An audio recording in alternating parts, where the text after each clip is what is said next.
13位年纪轻轻就去世的嫔妃，个个都是短命鬼。历史上的乾隆拥有很多个妃子，可能有很多人他自己都认不清。《如懿传》中陈婉英的历史原型就属于被他遗忘的那个类型。由于后宫嫔妃的数量太多，于是呢就有很多的妃子坐拥荣华富贵，但就是活不长。今天呢我们就来盘一盘乾隆那些短命的妃子。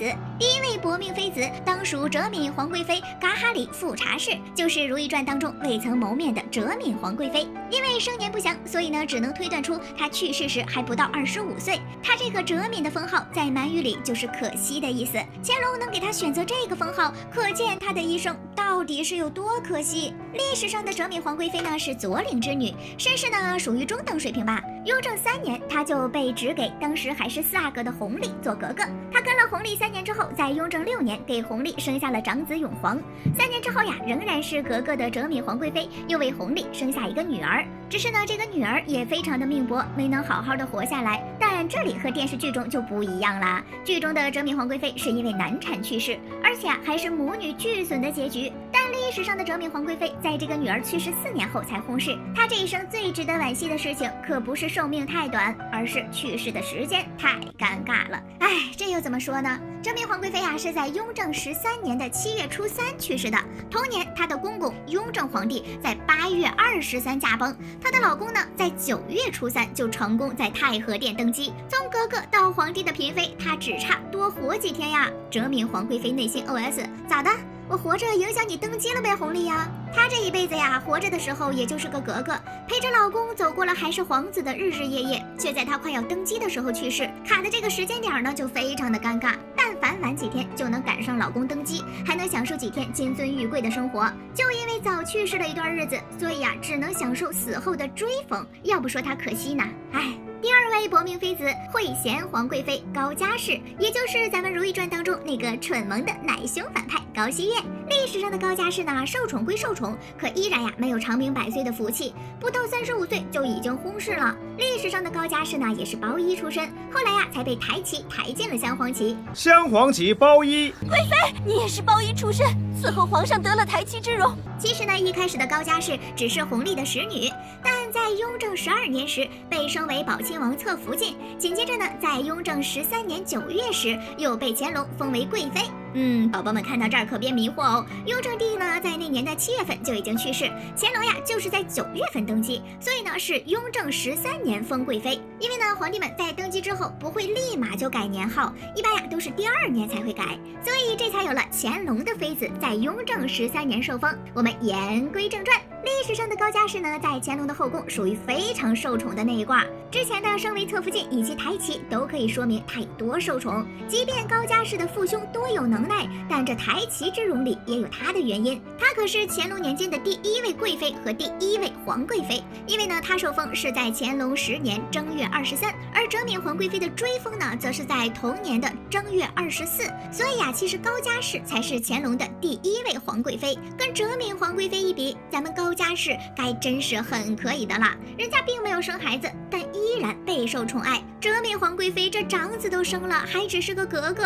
哎，果然我们哲敏就是这么悲惨吗？哲敏到底有什么错呀？其实呢，当时给高佳氏封为皇贵妃，大抵呢也是因为她的身体不好。毕竟清朝除了顺治帝以外，没人会在皇后未曾犯错且身体健康的时候就立皇贵妃。所以这皇贵妃的封号要么是追谥，要么呢就是这人快没了才给她封的。要不然高佳氏也不能在下了晋封旨意后，只隔了1天就薨逝了。你知道历史上的颖妃竟是红颜薄命的存在吗？第3位薄命妃子新贵妃戴佳氏，大约呢出生于乾隆初年。《如懿传》中的颖妃正是合并了新贵妃和颖贵妃这2个人。新贵妃去世的时候呢，才30岁左右。历史上的新贵妃家世非常不错，她出身于满洲镶黄旗，是静敏皇贵妃的侄孙女儿，老爹呢还是个总督。在家世方面虽然不能和电视剧中一样厉害，但也很可以了哈。她在乾隆18年进宫，而且呢一开始的初始位分就是新嫔。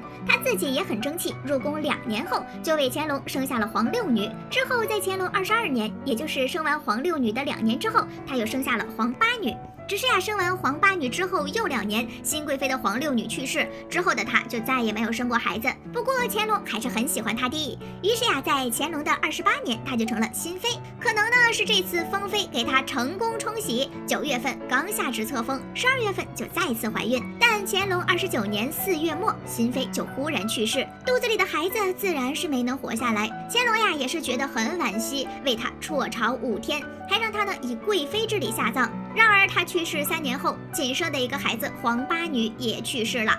这母女几人呐，是真的可惜，一个个的都活不长久。新贵妃呢，这从小到大都是享受荣华富贵的那种人，就是去世的时候呀，太年轻了点，真是可惜呀。第4位薄命妃子宜嫔皇氏，也就是《如懿传》中本来是富察兰华侍女，后来成功上位的黄启颖。宜贵人从前不过是侍奉皇后的侍女，一旦承宠就飞黄腾达。虽然呢历史上的皇室生年不详，但去世的时候她也不到25岁。在历史上呢，咱们皇室确实在乾隆继位之前就一直跟着他。不过呢，她出身新者库，是包衣管领下人之女。跟电视剧中还有不同的是，皇室的入府时间可比富察皇后要早得多。皇室在雍正9年4月遇袭，但是呢没有生孩子的记录，所以呀，历史上的皇室和电视剧中一样，都是怀了孩子却没生下来。皇室在雍正13年9月，也就是乾隆登基的时候，被拟封为宜嫔。眼看着好日子就要来啦，宜嫔竟然在这个时候薨逝了，还是在乾隆元年才得了个宜嫔的追谥。哎，怎么说呢？就她和哲敏皇贵妃这个薨逝的时间，我一时之间竟然不知道是该说好还是说不好。你说好吧，这先帝驾崩、新帝登基的日子，对于新帝及其家眷来说，这日子确实不错。但要是在这个时候去世，那多多少少是有点悲催了呀。要是皇室怀的那个孩子能生下来，那估计他也跟哲敏皇贵妃差不离，可真是2个难兄难弟呀！哎，为什么乾隆的第1位分妃子大都活不长呢？第5位薄命妃子慎嫔拜尔嘎斯氏，她可不是《如懿传》当中的阿若啊。虽然呢阿若在剧中是慎嫔，但历史上的拜尔嘎斯氏其实是克嫔的原型。她无儿无女，去世的时候呢也才不到30岁。历史上的她是厄鲁特蒙古人，他们的族人被掳掠时，乾隆还曾经出手帮忙。也正是因为这一点，很多族人呀都来到热河居住，这其中呢就包括慎嫔一家人。这么说的话，她和玉妃还算是老乡呢。历史上的拜尔嘎斯氏在乾隆24年被封为依贵人，紧接着2年后就升为慎嫔。可是，在乾隆28年时，她开始生病，乾隆呀从外面请了他们族里的医生来给她看病，还把她的弟弟接了过来。从这一点上还能看出慎嫔还是很受宠的。只可惜啊，她最终还是没能好过来，在乾隆29年去世。除了上面这5位之外，乾隆大宝贝还有很多个早逝的妃子，只是呢，这些人有的从未出现在影视剧当中，还有一些呢，则是没怎么露过面，像是逊嫔或说特氏，去世的时候还不到20岁。还有《如懿传》中，如懿被册立为皇贵妃时提到的秀答应，在历史上呢是秀贵人，去世时也不过30岁。如懿册封皇贵妃时，后面提到的魁答应、平答应，历史上呀他们都是常在，而且去世的时候也都还不到30。秀答应徐氏，晋；秀常在，宫女方氏，晋；魁答应钱氏，晋；平答应。乾隆的4位常在，也就1个活到了30岁。